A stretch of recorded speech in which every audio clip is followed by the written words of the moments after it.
Ah, sorry for the sharp angle. Alrighty, that's metal.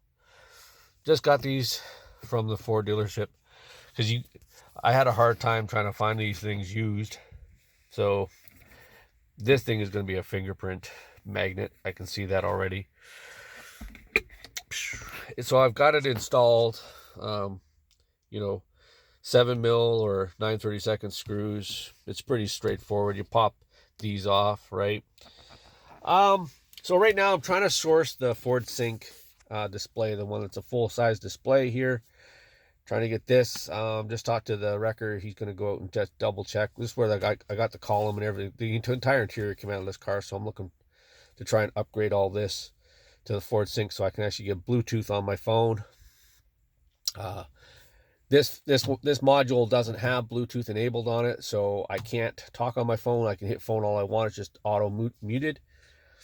And when you get the Ford Sync one, it actually steps down here a little bit more. So this gap right here that you see will be filled up. So I haven't decided yet if I'm actually going to purchase the Ford Police Interceptor version of this, which just drops down and comes out and takes up this gap. It's just kind of like a little step. Or I do have the quote-unquote ashtray that goes here with a 12-volt source. And then I can move this 12-volt up to there maybe. And then I don't know where I'd move the environmental controls. I'd probably move this thing, honestly, off to the side here. It's the closest thing to, the wire, and I don't have to worry about extending the wire, and I don't have to worry about really cutting anything out. So I'll just take this thing here and move it over here out of the way somewhere, or up there on this. I don't know where I'd put it, to be honest with you. But we'll look at that when it comes. So yeah, so far I've got this. The Ford Sync, if I upgrade that, some of the wiring that's underneath here that comes to like this USB ports and stuff back here, should be able to plug right into it. All the plugs are right in underneath this. I do have this bolted in right now, so it is solid. It kind of sucks because I was using this as a storage area, and this metal plate takes up space. So there's a lot of dead space under this, which I'm not a real big fan of. As honesty, that's the one downfall, the one dislike I really dislike on this car is the complete lack of storage of any way. On a standard Taurus, that whole plate is just straight across. And the guy that I got all the parts from, Reg Brown Wreckers, just north of Campbellford in Ontario,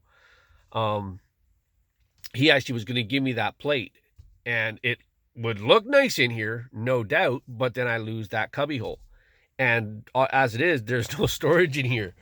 Like, I was storing all my change in here, well, in the other one that had that lock, but now I've decided I'm just going to put all my change right there. I don't know, maybe that's exactly what that thing was designed for. I'm holding my glasses down here, some pens, because funny thing is, pens and so-called pen holders, well, that one actually snapped right in there. Look at that. This one, kind of does. And I don't know about that lip balm thing, but I don't really care, lip balm. But, those pens, business card holder, that kind of thing. The nice thing is this thing here is removable. And you got a little more room down there. Oh, right, that's okay. I gotta take that out because I don't really need that right now. But yeah, so once I get all this fixed up and everything, like, I have no idea why that step is right there, like why this is here, and it has like that little rubber thing there, like that. I haven't got a clue in the world what that's for. Nothing, nada, no clue. But there's a 12-volt source right there. SD card reader, 2 USB ports, and your auxiliary. And like I said, once I upgrade the stereo system, then I should be able to use that.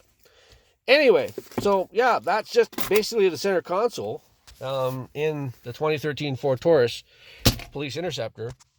And I've got that in now, finally. And apparently I'm missing a part for this, which I don't know if that I actually am. Because there's a part right there. So, yeah.